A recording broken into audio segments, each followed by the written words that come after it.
Welcome to Caliente Topics. This is your daily tax webcast. I'm your host, Veronica Russell from MMTAXMAN.com, and I have Patrick Russell, EA from MMTAXMAN.com. Good morning to you, Patrick. Happy Monday.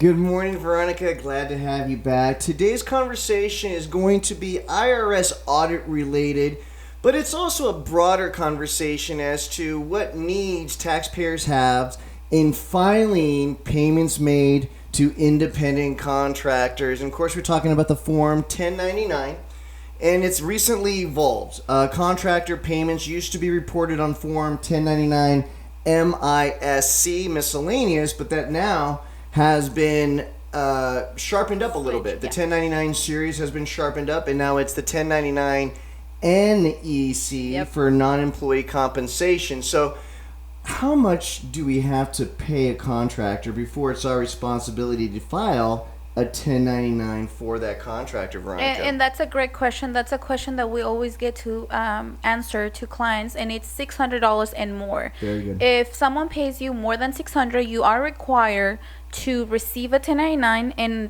the other side, it's required to give you a 1099. Very good. What's the form that they can download online or get from the IRS's website to help collect that information from the contractor? Definitely. So it's a form W9, and it's pretty simple to complete. It has your full name, address, social, and the amount paid. In this case, once again, $600 and more. That's when you will fill out this type of form. Absolutely. And so the conversation is twofold. You come from the standpoint, well, what if I was the contractor? Okay, $600, I understand, or more. It's the payer's responsibility for me to receive something at the end of the year for my tax reporting.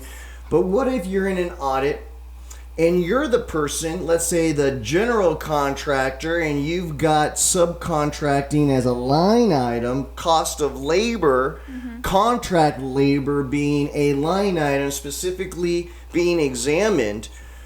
What happens if we can prove through bank records and financial records that a contractor got paid and that amount was way over $600, but the payer, the general contractor, forgot to file or failed to file the Form 1099 for that subcontractor that they paid?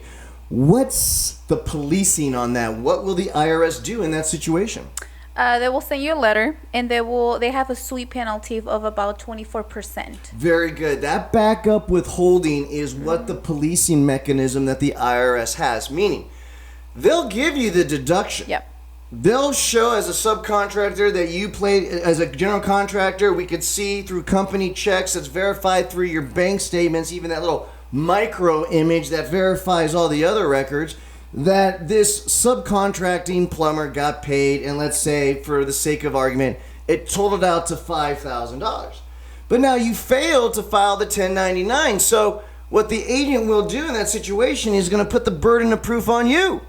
You need to give us verification that that subcontractor reported that income. You need to go and contact that plumber. You need to get verification that they filed their taxes and included that $5,000 in payments. It could be a letter, could be a copy of the tax returns. Copy of the 1099 as well. Well, remember, there won't be any 1099s at the moment, so it would be just verifying the fact that even though this plumber didn't receive his 1099 as he should have, he still did the appropriate thing and reported the money. If this general contractor is able to prove that in the course of the audit, no problems.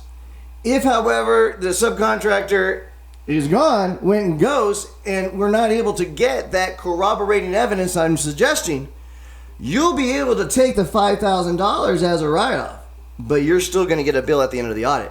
And that bill will be in the tune of 24% of that $5,000, the 24% being the backup withholding, or another way of looking at it, the government's piece of the pie on that $5,000. And it would be up to the general contractor to now play detective and scour the earth searching for the plumber. Remember, we had that one case, Veronica, door to door, when we had the backup withholding penalty, finding the subcontractor, and was able to get the money back for our client. Door to door, how long did that take? About 2 years. About 2 years. Yeah. And so it's very important that we do the 1099 when it's necessary and when it's timely, Because even though you could prove the proof of payment, if you don't file the 1099, you're going to have the burden of proof of proving that your subcontractors did the honest thing and the appropriate thing.